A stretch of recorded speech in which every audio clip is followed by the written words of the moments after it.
So here's the deal. I'm going to buy that fancy car from you. Margareta doesn't need it. She's just a regular person. My parents mentioned they wanted a new car, and since I got married to Brandon, he's been acting pretty selfish. He's been eyeing up the nice car my parents gave me, and I've had enough of it. My name's Margareta. I'm 25, and I met Brandon in college. We've been married for 2 years now. Brandon is outgoing and popular. Unlike me, I'm shy and don't have many friends. We started talking more during college classes, then we began studying together.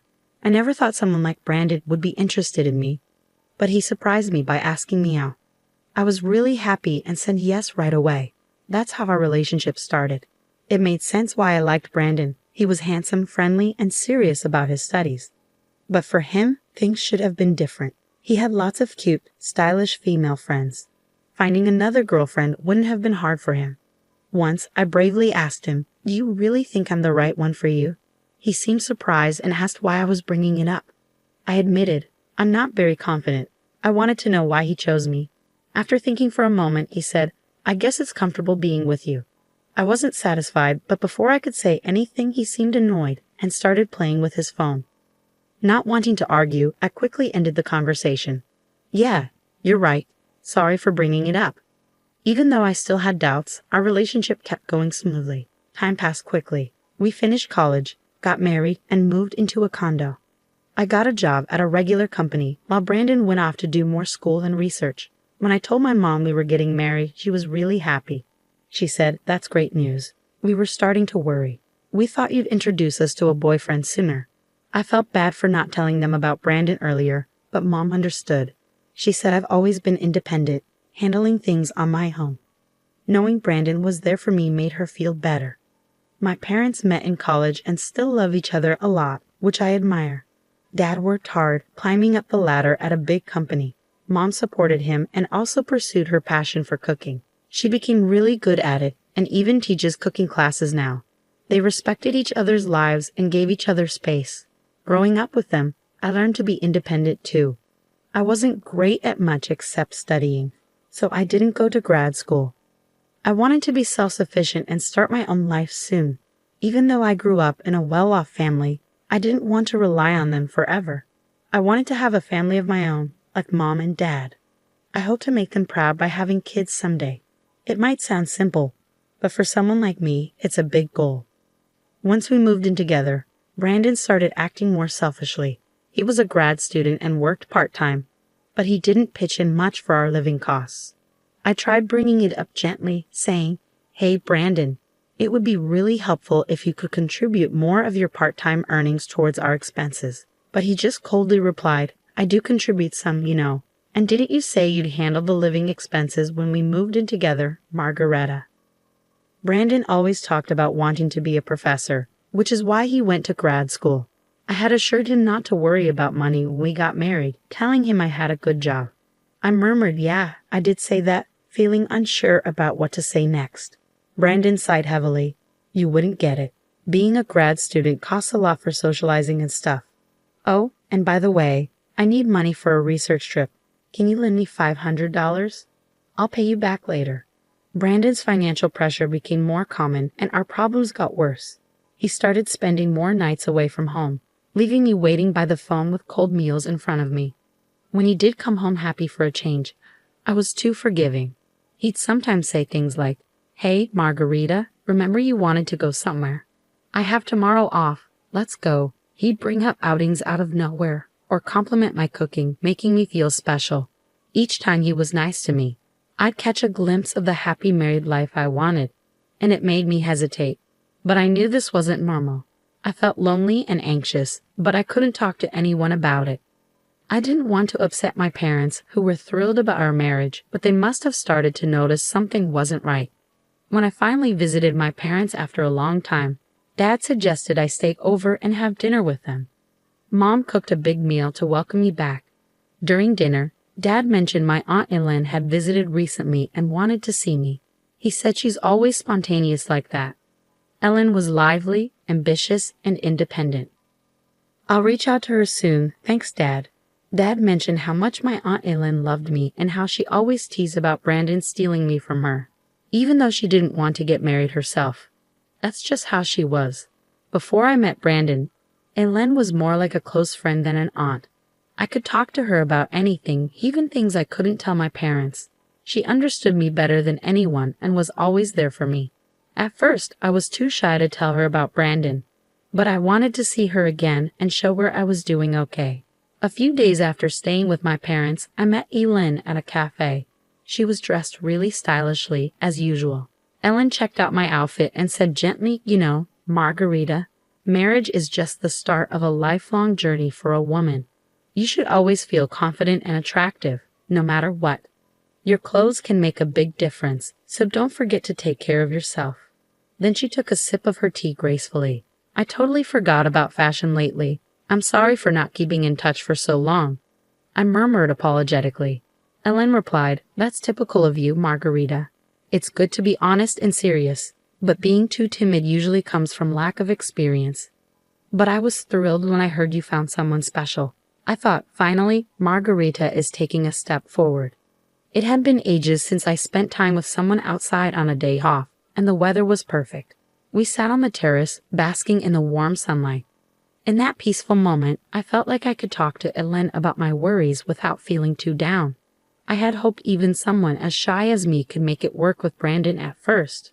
But Ellen listened to my whole story without interrupting, just nodding kindly. When I finished, she asked, I suppose you haven't mentioned this to your parents, have you, Margarita? No, I even hesitated to tell you today. I didn't want to admit my weaknesses to anyone. I thought I should be able to handle this on my own, to be truly independent. I know if Mom and Dad found out, they'd want to bring me back home right away. So I want to try to deal with this by myself as much as possible. Ellen respected my decision and didn't push further, but she added, If you ever really need help, let me know first. If my dear Margarita asks for help, I'll be there for you no matter where I am. A month later, Mom called and said, When you have time, could you come over? It's not urgent. Since I had the next day off, I went to see my parents. When I saw a car parked in the driveway, I couldn't contain my excitement. Dad, is this car new? Did you just get it? Dad, can I really take it for a spin? What if I crash it? I teased, feeling excited about the fancy car. Don't worry about that. This card is for you, Margarita. Use it however you like. It'll come in handy, Mom whispered to me. We saw this car in a TV commercial, and you said you liked it, Dad recalled. So it's our gift to you. You've been going through a tough time lately, so we wanted to cheer you up. If things get tough, just drive this and come home anytime, he said with a warm smile. The car Dad got for me was an SUV from a famous foreign brand, and he even arranged a parking spot near my condo. I couldn't believe it, and I laughed in disbelief. Later, when I was driving downtown, I reached into my pocket, found the car key, and pressed the button. The lights flashed in all directions. Just then, I heard a familiar voice calling out from behind. What's with the car? I turned to see Brandon, my husband, who hadn't been home in a while. It felt like we were living separate lives. I was speechless as he looked at the car with a smug expression. Ah, I see. A gift from your parents, right? Every time I faced Brandon, I struggled to find my voice, but I was tired of feeling that way. Brandon, don't you care anymore? Do you even care about me? I managed to say, gathering my courage. Then Brandon said something shocking. Are you just realizing now? Did you really think I loved you all this time? It's ridiculous how hopeful you are. His dry laugh rang in my ears. Something inside me snapped, and I blurted out, louder than usual. Then why did you marry me? Wow, really? You're going to be that cold about it. I couldn't believe what Brandon was saying. So marrying me was just a meal ticket for you, huh? And now you want the car too because it's wasted on me? That's just great. Brandon didn't seem to care about how hurtful his words were. And if you say no, we're getting divorced. Without me, you'll never find another man. So think about it. With those words, Brandon left without a second thought, leaving me feeling angry and heartbroken, my head pounding with a headache. I sat in the driver's seat for a while, trying to calm down. Eventually, I called my Aunt Ellen for advice. A few days later, I agreed to the divorce and moved back in with my parents. They welcomed me with open arms, and life started to feel peaceful again. But that peace was short-lived. One afternoon, Brandon showed up at my parents' house with his parents. They sat down in the living room, and Brandon's father spoke up in a stern tone.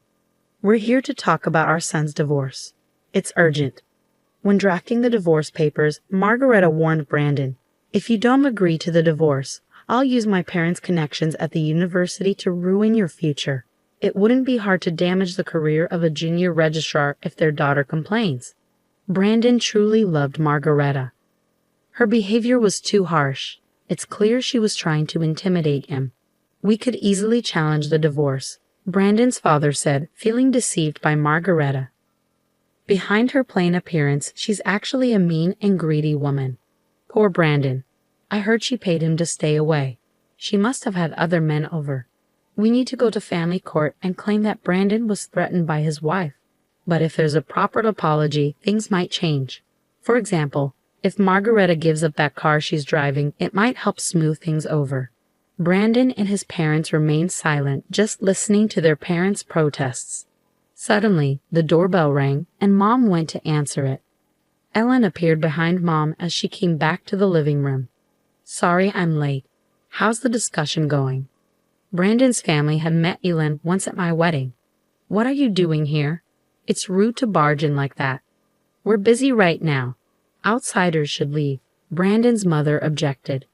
No, don't be like that. You've heard about Brandon's divorce, right? How would an outsider like you know about that?" "I had been informed by my brother earlier. I couldn't miss such an important moment for my dear niece," Ellen said, offering a reassuring glance. "You're probably here to stop the divorce or for money. Can you still say that after seeing this?" Ellen pulled out a stack of documents from her bag, laid them out on the table, and showed them to everyone. "I hired a detective to look into this. It turns out Brandon has been cheating on Margareta with multiple women despite being married. He hardly came home because of it. He took advantage of Margareta's kindness and even asked her for money." "That's ridiculous. I was just busy with my research at the university. When I did come home, we ate together and went on trips, right? We were like any other married couple, right, Margareta? Say something." "Brandon, you don't need to defend yourself. We'll handle this. It's not your fault. We understand," his father reassured him. "That's right. These documents from who knows where are surely lies. Our Brandon would never cheat. He's such a kind and outstanding son," his mother protested. "You might be kind to your parents, but that kindness seems to end there. Like father, like son." "Now, Brandon's mother, take a look at these photos," Ellen said, pulling out a picture from the documents. "I recently stayed at a hotel for a business meeting and saw Nicholas there. He was with another woman, looking very cozy, so I had the detective look into Nicholas too. The results were just as I expected. Do you understand now?" Brandon's mother's face went pale as she grabbed the documents and examined them closely. "What is this, Nicholas? How long have you been doing this? It's all lies, isn't it, Veronica? Stop looking. Give me that." Nicholas, looking panicked, tried to snatch the documents, but it was too late.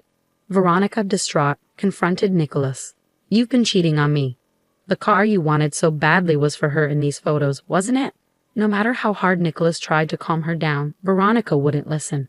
The discussion about Brandon's divorce was forgotten as Veronica stormed out of the house, crying, with Nicholas following after her.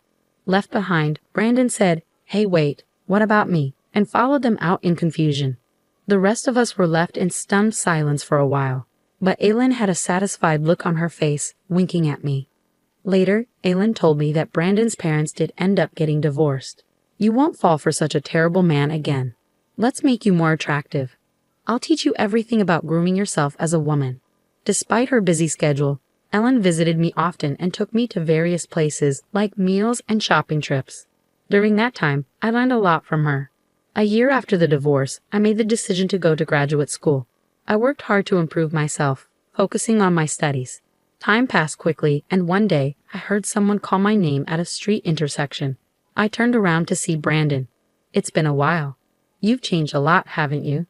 At first, I didn't even recognize him. In Brandon's eyes, the woman standing before him was no longer the plain ex-wife he knew, but had transformed into an incredibly beautiful and attractive woman. Meanwhile, Brandon had fallen on hard times due to the scandal of his parents' divorce. It seemed he was no longer attending graduate school. His parents, Nicholas and Veronica, had decided to stop providing him with financial support because of the trouble he caused.